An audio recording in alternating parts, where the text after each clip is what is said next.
हाँ धीरे धीरे करके कुछ मुख्य खबरों के साथ आइए रुक करते हैं खबरों की ओर।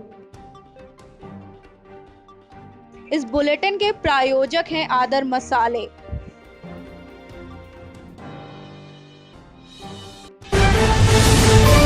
लखनऊ के विकासखंड मोहनलालगंज में प्रधान संघ की बैठक की गई, जिसमें ग्राम पंचायतों के कार्य कराने में आ रही समस्याओं के संबंध में समस्त प्रधानों से मिलकर श्रीमान बीडीओ मोहनलालगंज के माध्यम से श्रीमान जिला अधिकारी को ज्ञापन दिया गया।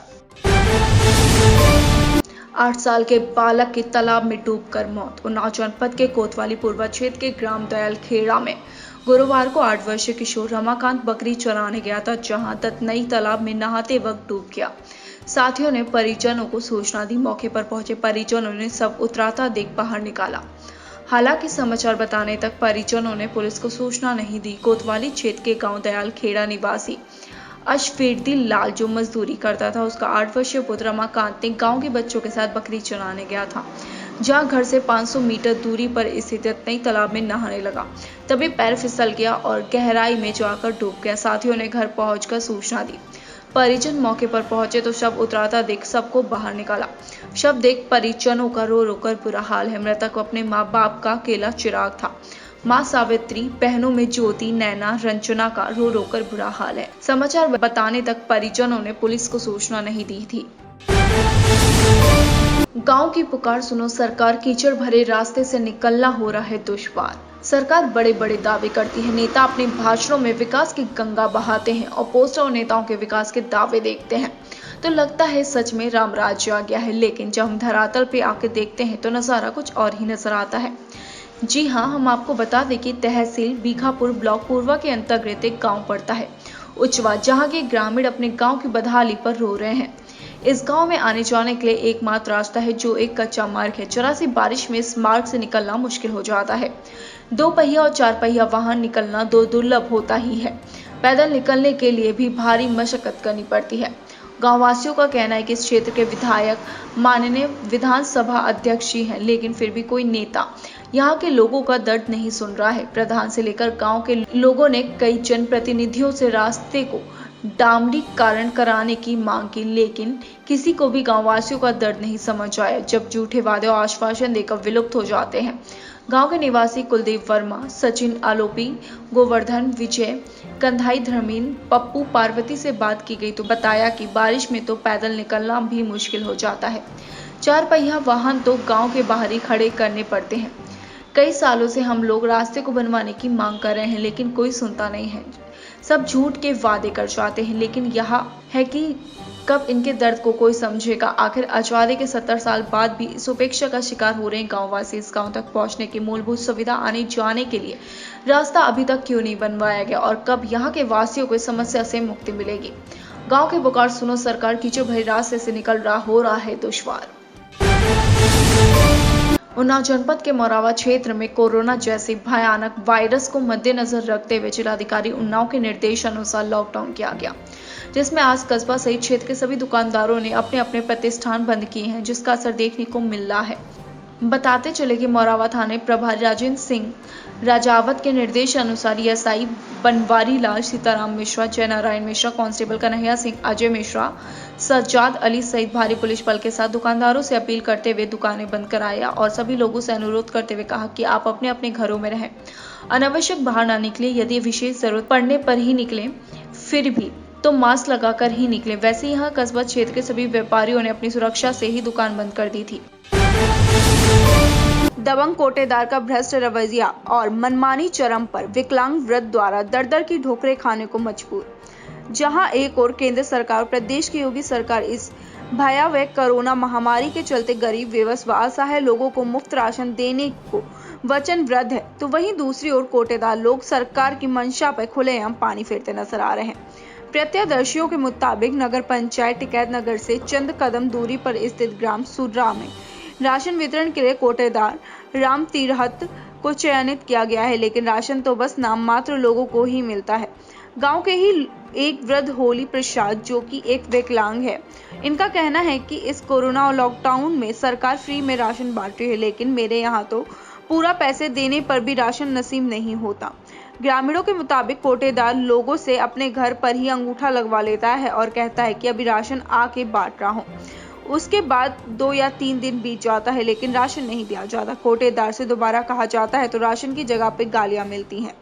साफ तौर पर कहा जा सकता है कि कोटेदार पात्र लोगों का अंगूठा निशान ले लेता है और पात्रों के नाम से आवंटित राशन ब्लैक में बेच लेता है। विडंबना देखिए, बूढ़ा विकलांग पिता राशन के लिए दर-दर की ठोकरें खा रहा है और उनके बेटे का अलग राशन कार्ड आवंटित है और उनको कभी कभार राशन मिल भी जाता है, लेकिन वृद्ध पिता भूख से तड़प तड़प कर रात बिता देते हैं।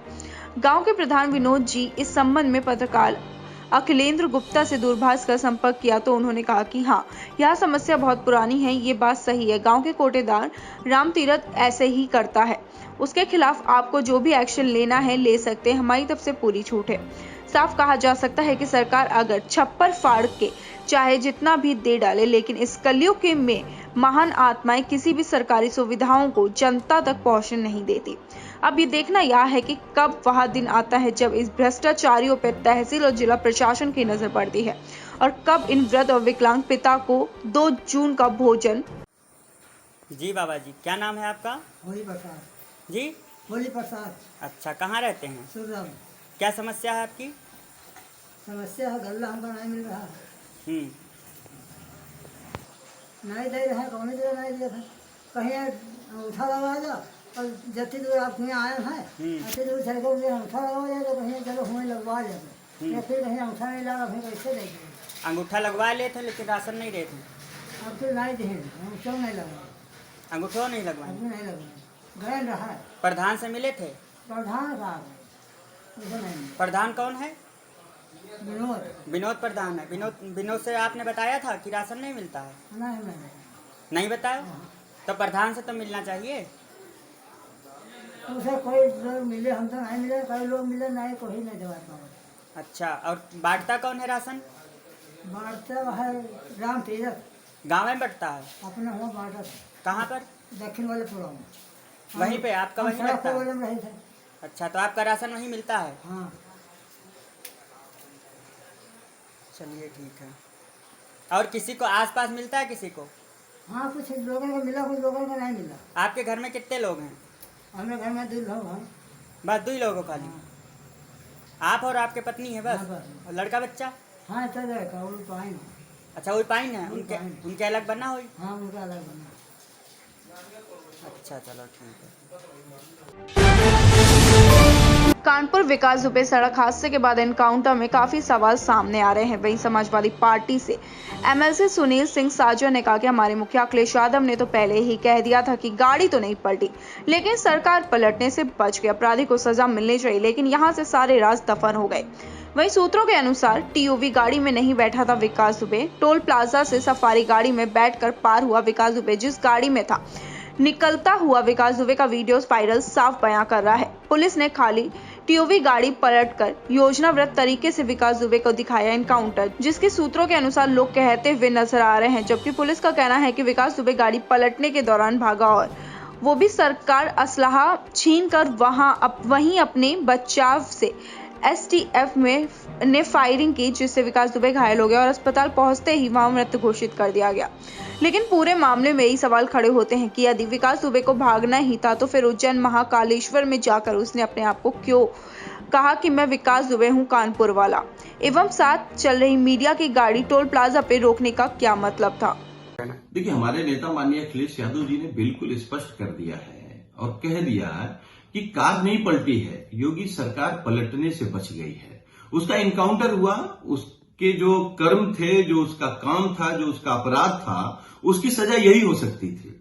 लेकिन आखिर अब उनका क्या होगा? जो उसके पीछे जो अधिकारी थे, जो भारतीय जनता पार्टी के नेता थे, मंत्री थे, सांसद थे, विधायक थे, जो उसको पनाह दे रहे थे, जिसकी बदौलत उसने इतना बड़ा हत्याकांड किया, 8 पुलिस वालों को शहीद कर दिया, आखिर वो कैसे जेल जा पाएंगे? वो तो बच गए, उनको तो योगी सरकार ने बचा लिया, क्योंकि अगर वो ढेर नहीं होता तो योगी सरकार ढेर हो जाती। लेकिन उत्तर प्रदेश की जनता जान गई है, ठीक है अभी ढेर नहीं हुई, योगी सरकार 22 में ढेर होगी, लेकिन अपराधियों को पनाह देना, उसको संरक्षण देना, यह साफ हो गया है कि योगी सरकार का यही काम है। खबरों का सिलसिला यूं ही जारी रहेगा मेरी यानी तृप्ति के साथ। कल फिर हाजिर होंगे कुछ बड़ी खबरों के साथ। अब तक को समय देने के लिए धन्यवाद।